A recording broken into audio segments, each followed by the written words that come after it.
Well, good day, everybody. This is Chris at The Ancient Scholar. I hope this video finds you all doing well.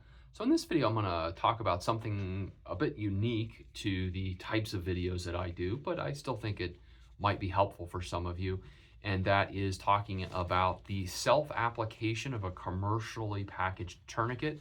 I just so happen to have a training device for the so-called CAT, or combat application tourniquet, which is one of a few standard commercially available tourniquets that are in use. And I'm just going to talk a little bit about the self-application of these. And a lot of this, of course, has come from decades of experience in war. And war tends to also be associated with advances in surgery and medicine in general. And this is one of the more contemporary advancements is the proliferation and acceptance of tourniquets, not only tourniquets, but commercially available and approved tourniquets. That very different from the paradigm for hemorrhage control that I learned. So we're going to talk about tourniquets in dealing with one of the two major types of hemorrhage. There are really two major types of hemorrhage or uncontrolled bleeding, and that is hemorrhage that is amenable to compression, so you can actually compress it, or you can't compress it. So we call this compressible versus incompressible hemorrhage. So incompressible hemorrhage would be hemorrhage that is occurring within body compartments, like within the thoracic cavity, within the abdominal cavity, within the pelvis as well, where it's really hard to impossible to reach those blood vessels without relying on advanced or surgical techniques. Whereas hemorrhage involving the extremities tends to be easier to compress and easier to control. And then where the extremities come into the core of the body, the trunk, at the axilla and in the groin, we call those the junctions, and you can get a special kind of bleeding there called junctional bleeding that may be compressible. And there are so-called commercially available tourniquets to put pressure in the junction. These are called junctional tourniquets. I'm not going to be talking about that today, so I'm going to be talking about the more standard. You have extremity hemorrhage, you have been injured, and you need to control hemorrhaging. And again, this is a big change in paradigm. When I first learned about medicine as a combat medic in the military, what we learned was we learned direct pressure, elevation, pressure dressing, last resort tourniquet, and the concept of self-aid was virtually non-existent. And so if somebody had a severe injury, essentially what happened was you'd call out for a medic and you'd wait for a medic to come to you and to provide more complex care. That's simply not the case anymore, because we recognize that there are a lot of people that would die of hemorrhage and have died of hemorrhage that is potentially compressible, waiting for a medical provider.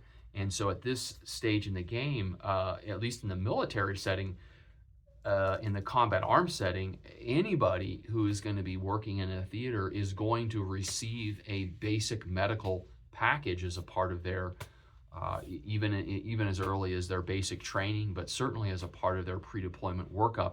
They're going to receive a basic medical package, just like they would receive a basic shooting package if they're going to be in a combat arms type situation. And so pretty much everybody knows how to apply a tourniquet to others and themselves. And so what I'm going to do is I'm going to talk a little bit about if you have to apply a tourniquet yourself, and one of the things that you can really do to set yourself up for success here, and that is this strap here, this fastening or securing strap here, is going to play an important role in that. And so if I'm applying a tourniquet to myself, I want the best mechanical advantage I can get. And so one thing that you want to be really mindful of is, where is this strap going to be located? And if you're applying a tourniquet to yourself, you actually want to be pulling the strap toward your midline to give you the best mechanical advantage. So for example, let's say that I have hemorrhage involving my right arm here.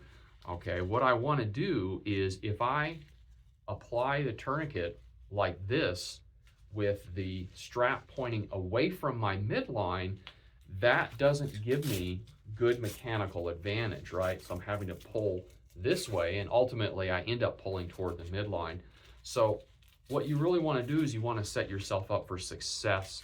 And when you learn and when you train to apply tourniquet to yourself, right, you want to start by pulling toward the midline, right? See how I applied that? I'm pulling toward the midline. I'm giving myself the best mechanical advantage that I can. And most of the efficacy of a tourniquet should be in this initial application, not the windlass so much. The windlass is kind of like fine tuning. So most of the pressure and compression needs to occur when you actually apply that strap, when you put it on. All right, I'm gonna put that strap on, and then once that's on as tight as I can get it, I will go ahead and use the windlass, twist that around to apply additional pressure, lock that in place. And then one thing that I like to do is I like to then take that strap, come around like this, wrap it around that windlass just as a kind of takes up the extra stuff hanging out, secures it, and then you can go ahead and apply your securing strap over the top of that, and then just tuck the remaining stuff in somewhere. And now you have your tourniquet, and you can date and time it.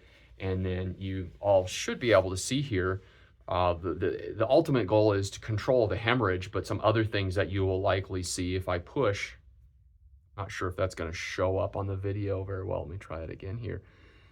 If you push, you see that this remains pale here because I don't have any capillary refill. Let me push on my palm here, and I'm not sure if that's going to show up on the video very well, but you can see that it remains pale. It doesn't fill back up with blood because I don't have distal perfusion. If I check my pulse, I don't feel a pulse either. And one thing that you also want to note is that this is very uncomfortable. In fact, it can become pretty painful fairly quickly.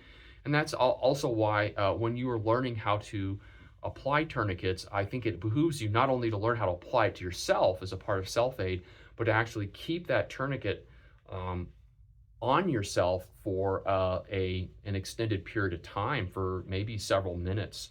I took a course last year where that was a part of the course where we actually had to do stuff with tourniquets applied just so we could appreciate how uncomfortable the tourniquet is. So I'll just keep this tourniquet applied for a little while I continue to talk. Now, as far as where do I go with the tourniquet, a lot of the resources that I see, even the Stop the Bleed course, will teach, let's say that I have an injury down here, just above my elbow, and that's where the hemorrhage is. You want to go 2 to 3 inches above that. Or if it was, say, down here in my forearm, I'd want the tourniquet above that. One thing that I tend to do just to keep it simple and easy is just go high and tight and apply the tourniquet. Just go high up, apply it nice and tight. And then if I have continued hemorrhage, I can, the most of your traditional sources will say apply above that. But at this point, I've gone about as high as I can go. I'll just put another tourniquet right down distal to it. Some people prefer not to go high and tight because then it allows you to go up higher with additional tourniquets. I just kind of think, well, let's just keep it simple, keep it easy, because we want to rapidly control the hemorrhage. That's kind of the overall goal. So hopefully you found that little video on self tourniquet application somewhat useful or helpful. And yeah, that's all I've got. So we'll see you in the next video. Take care, everybody.